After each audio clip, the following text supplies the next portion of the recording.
Bonjour tout le monde, comment c'est? Donc voilà, aujourd'hui, empêche-moi de te donner mon point de vue à l'heure actuelle sur Karim Benzema. Mais avant, j'aimerais répondre à deux questions qui sont les suivantes.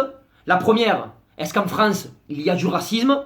Eh bien, j'ai envie de te dire malheureusement oui. En France, il y a du racisme, mais pas plus que dans d'autres pays. Hein. Et si tu n'es pas convaincu, je t'invite à voyager et tu verras pour toi-même. Et deuxièmement, est-ce que la non-sélection de Karim Benzema avec l'équipe de France est une histoire de racisme? Non, voilà. Non et non. Voilà, arrêtez de me gonfler avec ce racisme. Vous êtes fatigant. Ça y est, le mec il s'appelle Karim, il est pas sélectionné en équipe de France, bam, c'est du racisme. Et Kanto en 98, quand Aimé Jacquet le sélectionne pas alors qu'il est en bombe à Manchester, c'est quoi, du racisme ça aussi? Et en 2008, quand David Trezeguet n'est pas retenu par Domenech, c'est quoi, c'est du racisme ça aussi? Donc à un moment donné, vous êtes fatigant.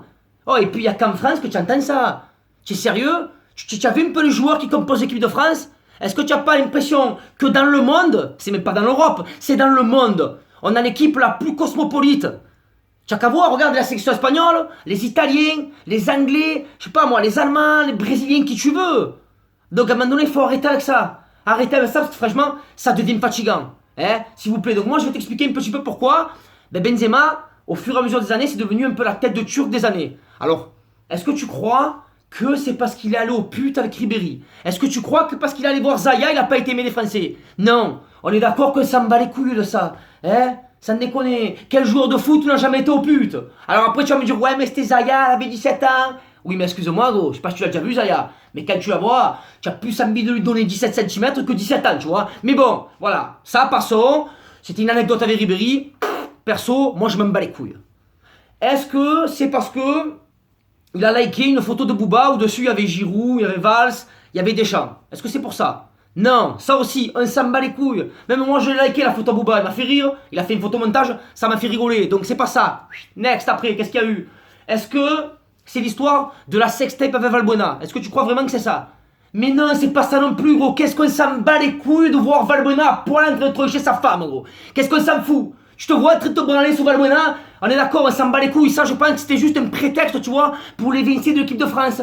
Parce que depuis quelques temps, il faisait des déclarations qui étaient un petit peu borderline, comme on dit. Et le problème qu'il a, Karim Benzema, c'est quand il se fait décrocher, il s'est jamais excusé derrière pour dire voilà, désolé si ça a blessé les Français, c'est pas ça que je voulais dire. Tu vois, il a jamais éteint la flamme. Donc petit à petit, ben, les Sanji il a grossi. Et il a laissé le doute, tu vois. Putain, mais alors attends, ça veut dire qu'il s'en bat les couilles de la France parce que je vais te prendre ces déclarations qui ont fait mal à Benzema. Ces déclarations qui ont fait mal, il n'y en a pas 50, il y en a deux, gros. La première, tu la connais, c'est sur RMC avec Luis Fernandez. La France, l'Algérie, eh ben la France c'est pour le côté sportif, l'Algérie c'est mon pays de cœur. Celle-là elle t'a fait mal déjà. Celle-là elle t'a fait mal, tu t'es mal exprimé, tu as été maladroit si tu veux, mais en tout cas derrière, fais une démenti. Je dis voilà, désolé les Français, j'ai pas été compris, c'est pas ce que je voulais dire. Là tu as rien fait, tu as laissé le doute, pas bon. Et là, à la limite on me dire, allez ouais ça va, il était jeune et tout, à la limite. Mais l'année dernière, quand tu as déclaré Deschamps a cédé à la pression d'une partie raciste des Français, là frère, là il n'y a plus d'excuses. Là, il n'y a plus d'excuses, il n'y a plus de tchè jeune, il n'y a plus de... C'était tranquille, c'était mûrement réfléchi. Et c'est là que tu t'es fait ton deuxième crochet qui t'a fait mal, tu vois. Celui-là, il t'a fait mal. Et je pense qu'à ce temps-ci, c'est celui-là qui t'empêche de revenir en équipe de France. Et oui, parce qu'une fois de plus, tu fais un truc comme ça, tu dis que les Espagnols, ouais, mais c'est mal interprété en espagnol, c'est pas pareil. Je veux bien te croire. Mais alors pareil, prends la parole, exprime-toi. Toi, tu laisses planer le doute, tu t'en bats les couilles. Et ouais, mais nous, qu'est-ce qu'on se dit? On se dit, ouais, les mecs s'en bat les couilles de l'équipe de France, en fait. Ils s'en bat les couilles complet. Et ouais, alors après... on te regarde dès que tu fais un truc, forcément. Tu chantes pas la Marseillaise, eh ben on te critique. Alors que des mecs comme Zizou, il a chanté pas non plus la Marseillaise. Voilà. Quand tu craches à la fin de l'hymne national, eh ben tu es critiqué. Alors qu'en vrai, tu as juste craché sur une terrain de foot à la fin du hymne, c'est pas non plus dramatique. Mais voilà, vu que tu as fait tout ça avant, tu vois, tu avais un peu l'œil de Sauron sur toi. Et le problème, c'est que je te dis, tu laisses planer le doute. Tu t'es jamais excusé auprès de personne. Et ton problème, il est là. Donc, à l'heure actuelle, personnellement, moi je pense que je pense pas que Deschamps devrait le prendre avec lui pour aller en Russie, mais je pense quand même qu'il mériterait de l'essayer dans les matchs amicaux qui arrivent. Voilà. Pourquoi? Ben parce que moi je suis pas rancunier, je veux dire, il s'est manqué Benzema, d'accord. Là en ce moment, tu vois, il fait un gros coup de com' à la télé, d'ailleurs limite c'est ridicule. Non, mais excuse-moi, limite c'est ridicule. Quand il est rentré sur le plateau du Canal Football Club, ils ont fait une ovation, ils ont crié comme des fous. J'ai dit mais qu'est-ce que c'est gros, mais qu'est-ce qu'ils font? Ça se voyait que c'était surjoué. Dévente pas, il est rentré sur le plateau, tu sais quoi? On aurait dit Zizou en 98 sur les Champs-Élysées qui débarquait. C'est trop, tu vois? Donc, je trouve qu'ils en font un peu trop, mais c'est pas grave, voilà. C'est bien parce que d'un côté, ça montre que vraiment tu as à cœur de revenir en équipe de France, de te racheter. Voilà. Tu as gagné 2 Ligues des Champions, tu es éligible dans les Ballons d'Or. Il y en a qui pourraient se dire, ouais, après tout, il s'en bat les couilles de l'équipe de France. Il pourrait dire, va se faire enculer Deschamps. Tant pis, j'attends un prochain sélectionneur. Malgré tout, le mec, il est là, il persiste, il veut des explications, il cherche à avoir Deschamps. Tu vois, et puis même son discours, j'ai l'impression qu'il avait un petit peu mûri, tu vois. Alors, est-ce qu'il a tiré les conclusions de ses erreurs dans le passé et est-ce qu'il a à cœur de se racheter? Moi, en tout cas, pour moi, il a le bénéfice du doute. Et je trouve que Deschamps, après tout ce qu'il a fait Benzema depuis quelques années, je pense qu'il mérite une deuxième chance. Honnêtement, il mérite une deuxième chance. Il a été puni. Il a raté quand même l'Euro 2016 qui était en France. C'est énorme pour un joueur. C'est énorme pour un joueur de rater une compétition européenne qui se passe dans ton pays. Donc tu vois, il a payé. Pour moi, il a payé. Il a mangé son pain noir. Voilà, c'est bon. Il a fait de la merde dans le passé. Il s'est manqué. Ok, allez, c'est bon. On passe à autre chose. Et je pense qu'il faudrait l'essayer. Il faudrait l'essayer. En plus, en tant qu'amoureux de football, on a tous envie de voir cette association qu'il pourrait y avoir entre Benzema, Griezmann, Dembélé, Mbappé. Même si par le passé, attention, l'équipe de France, ça n'a jamais été une foudre de guerre, Benzema. Il a quand même resté 1222 minutes sans marquer. Il avait du mal. On s'en rappelle tous. Et puis à l'heure actuelle, je vais faire taire un peu tous ceux qui crachent au Giroud. Moi, honnêtement, je suis pas un bandeur de Giroud. Hein. Je te le dis franchement. C'est pas mon style de joueur. Grand comme ça, zéro de vitesse, pas de technique. J'aime pas. Mais frère, Giroud, je sais pas qui mène le bleu, eh ben il est performant. Et ses stats parlent pour lui. Ça veut dire qu'à l'heure actuelle, Benzema, il a 81 sélections pour 27 buts. Et Giroud, il a 69 sélections et 29 buts. Ça veut dire qu'il a 12 matchs à moins et 2 buts en plus. Tu vois, ça c'est pour fermer la gueule à tous les mecs qui disent ouais mais Giroud c'est une merde, Benzema il est meilleur. Tu vois, rien que là, bam là, tu peux plus parler. Tu peux préférer Benzema et tout, mais en termes de stats, il enterre Benzema.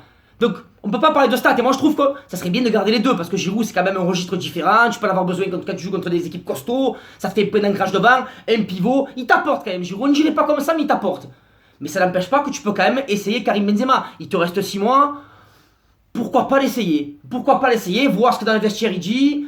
Et puis voilà, moi, honnêtement, je serais sélectionneur. Eh ben, je lui laisserai une deuxième chance. Voilà, j'aurai une bonne discussion avec lui. Parce qu'il faut quand même crever l'abcès. Tu as une grosse discussion avec lui. Et après, voilà, tu le laisses. Après, tu vas dans les matchs amicaux. Si le mec il s'entend trop bien, que c'est la folie. Parce qu'à l'époque où Benzema, il était pas terrible en équipe de France, il n'y avait pas cette équipe non plus. Là, il est un peu dans la même, tu vois, dans la même configuration qu'au Real de Madrid. Sur les côtés, il y a des mecs qui vont vite, il a Griezmann derrière. Je pense que ça peut être pas mal. Moi, j'aimerais bien voir ce que ça donne en tout cas. Tu veux mon avis? Moi, j'aimerais bien voir ce que ça donne. Après, juste un dernier truc, arrêtez de cracher sur Didier Deschamps.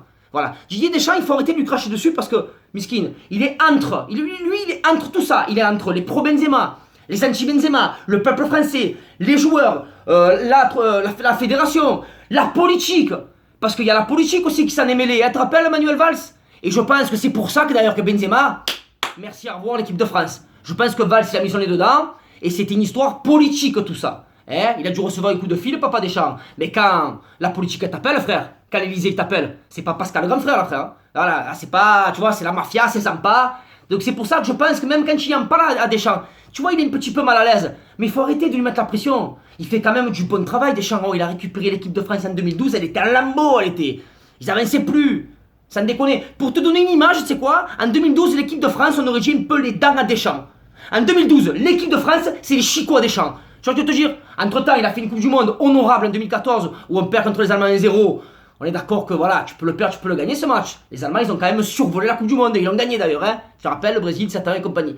Voilà, on n'a pas à rougir de la prestation. Et en Euro, frère, on perd en finale contre les Bacalao que jamais on doit perdre. On est d'accord. Donc arrêtez de cracher sur Deschamps. Après, même moi, des fois, il me casse les couilles, Didier Deschamps. Comme hier, quand je vois encore des Christophe Jallet. Mais qu'est-ce qu'il branle en équipe de France, lui? Fais-moi jouer au Tovin aussi. Tu me prends Tovin, il joue jamais. Fais-moi jouer au Tovin aussi. Sissoko, je peux plus le voir aussi. Non, mais tu vois, plein de trucs comme ça que des fois, eh ben, je suis pas d'accord avec ses choix. À Deschamps, mais à un moment donné, il faut arrêter, les gars. Faut le respecter, c'est le coach.